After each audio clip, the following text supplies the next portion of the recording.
Hello, good morning sir. I am J. Lord Diacopra. In this video, I am going to discuss Gaussian elimination method. So, I have one example here sir. Gaussian elimination method. So, first step, write down the coefficient matrix. So, since kay coefficient matrix naman natong i-write down, so i-neglect na to ang mga variable which is the x, y, and z. So, in the first row, write down the 2, 1, 3, colon 5. In row 2, 1, 4, negative 2. So, copy the sign. 3, 1, and 5, then colon 2. So, the idea daw kuno sa Gaussian elimination method kay transform the augmented matrix to row echelon form. So, muna ni di bala itong gitawag nga augmented matrix. So, i-transform na nato siya into a echelon form. So, ang echelon form daw, muna siya tong, kailangan nato siya, kaning akong gipang underline nga numbers, kailangan nato ni siya i-transform into a 0. Muna to siya 0. So, mangita tagway or solution nga mo come up siya answer nga 0. Pero mag-base ta sa row 1. So, nakoy sample nga kuan diri solution. So, row 2 prime is equals to R1 row 1 minus 2R2. So, substitute R1 2 minus 2R2 which is 1. 1 times 2 equals 2. 2 minus 2 so equals 0. So, nara 0, then apply din na siya nga formula sa ikaduha antod sa ikatulo antod sa abot ta sa yang equal nga 1. So, muni siya ang yang answer nga magawas. Muning 0 equals negative 9, 7, then 3. So, next na sad ato na siyang pangitano pamagi kanina sad ang 3 nga mukamap na sa check 0. So, muni siya na koy solution diri nga nabuhat. Muning R3 equals to 3R1 minus 2R3. So, kamo ra jud di bali ang mag-analyze para ma-0 siya pero maka-base lang yapunta sa atong row 1. So, muni siya kung ato i-substitute ni nga formula sa dani nga coefficient, muni siya mukamap siya 0. Ato 0 equals negative 5, negative 1, and 11. So, napatay kulang. Okay, since kaya na pa may negative 1 nga itong gi-underline nga wala pa na 0. So, pangitaan na ito siya pamagi nga ma-0 siya. So, muna siya. So, daning last step nga i-0 na ito siya. Nasay, pwede ta gamit o pwede na ito basihan ng row 1, pwede siya na ito basihan ng row 2. So, kung ato lang analyze kung gamito na ito ang row 1, so, maggamit ta sa row 1. So, mabag-o ning 0.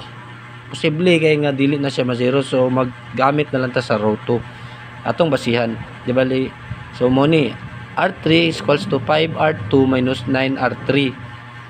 Muna ako nakuha nga solution para mukamap ta 0. So, substitute. Muni siya din mukamap dihag 0, 0, 44, colon, din negative 84.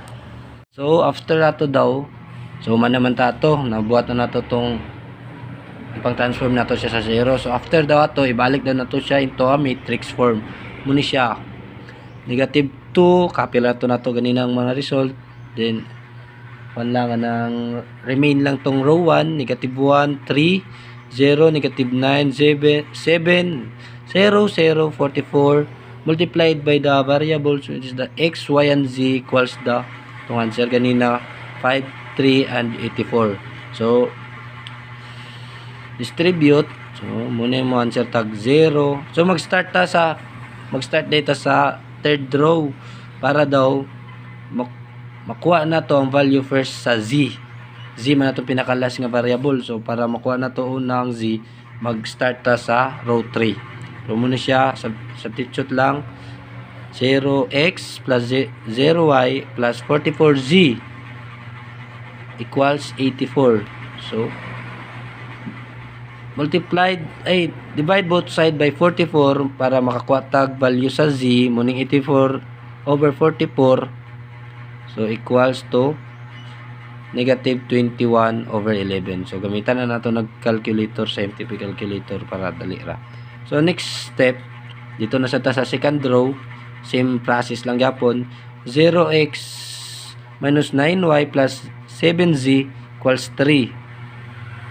So neglect na ng 0x kaya wala naman na. So copy 9y plus 7.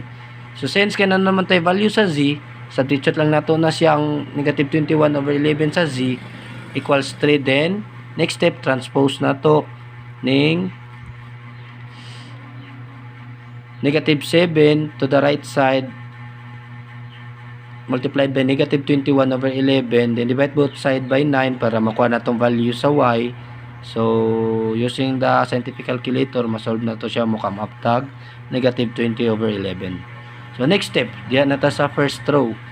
So same process lang yapon, copy the